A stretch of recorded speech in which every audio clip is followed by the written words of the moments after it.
গ্রাম্য ব্যক্তি তো আইসা কয়, হুজুর কয় কি, আপনি যে আমার 4টা জিনিস শিখাইলেন, কাহা শিখাইলাম তো, ইয়া রাসূলুল্লাহ, 1 নাম্বার শিখাইলেন সুবহানাল্লাহ, এটার অর্থ হলো পুত পবিত্রতা বর্ণনা করছি আল্লাহর।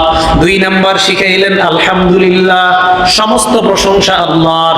3 নাম্বার শিখাইলেন লা ইলাহা ইল্লাল্লাহ, আল্লাহ ছাড়া কোনো ইলাহ নাই। 4 নাম্বার শিখাইলেন আল্লাহু আকবার, আল্লাহই একমাত্র বড়, আল্লাহই সবচেয়ে বড়। নবীজি কয়, হ্যাঁ শিখাইলাম।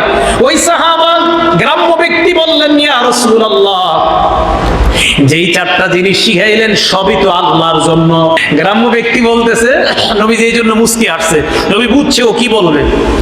হুজুর সুবহানাল্লাহ আল্লাহর প্রশংসা, আলহামদুলিল্লাহ আল্লাহর প্রশংসা, লা ইলাহা ইল্লাল্লাহ আল্লাহর একত্ববাদের স্বীকার, সুবহানাল্লাহ আল্লাহর তাসবিহ, আল্লাহু আকবার আল্লাহর বরত্ব, তো সব আল্লাহর, ফামালি আমার কি?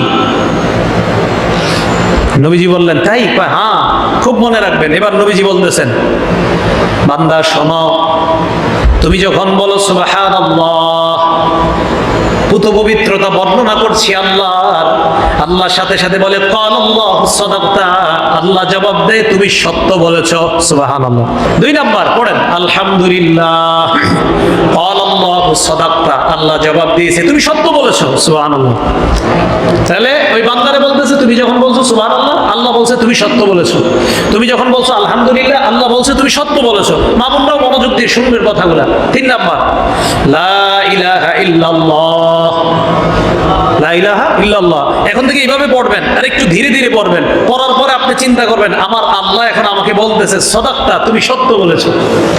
4 নাম্বার আল্লাহু আকবার, আল্লাহই বড়। কথা সত্য কি আর আল্লাহ বড় না? তো আল্লাহ বলে সাদাকতা, বান্দা তুমি সত্য বলেছো। এখন এই 4টা বললেন না, বলার পর নবীজি কয় তুমি আরো 3টা বলবা। বলেন তো এই 4টা কার? এই 4টা কার? আর ওই বান্দাও বলছে, হুজুর সবই তো আল্লাহর, আমার কি? তো নবীজি কয় এই 4টা বলার পর আরো 3টা তুমি বলবা। কয় কি? কয় তাকুলু আল্লাহুম্মা গফিরলি, যদি মুখস্থ করতে পারতেন আপনারা, বাংলা অর্থ আল্লাহুম্মা গফিরলি, আল্লাহ তুমি আমাকে ক্ষমা করে দাও। আল্লাহ তুমি আমাকে, 5 নম্বরে আল্লাহ তুমি আমাকে ক্ষমা করে দাও। ইয়াকুলুল্লাহু ক্বাদ ফাআলতু, ওই মুহূর্তে আল্লাহ জবাব দেয়, বান্দা আমি তোরে ক্ষমা করে দিলাম।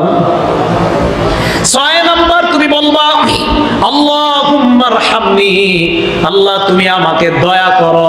ওই মুহূর্তে ইয়াকুলুল্লাহ ক্বাদ ফাআলতু, আল্লাহ সাথে সাথে জবাব দেয় ক্বাদ ফাআলতু, বান্দা আমি তোর প্রতি দয়া। আল্লাহুম্মা রযুকনি, আল্লাহ তুমি আমাকে রিজিক দাও। ইয়াকুলুল্লাহু ক্বাদ ফাআলতু, আল্লাহ সাথে সাথে জবাব দেয়, বান্দা আমি তোমার রিজিকের ব্যবস্থা করলাম।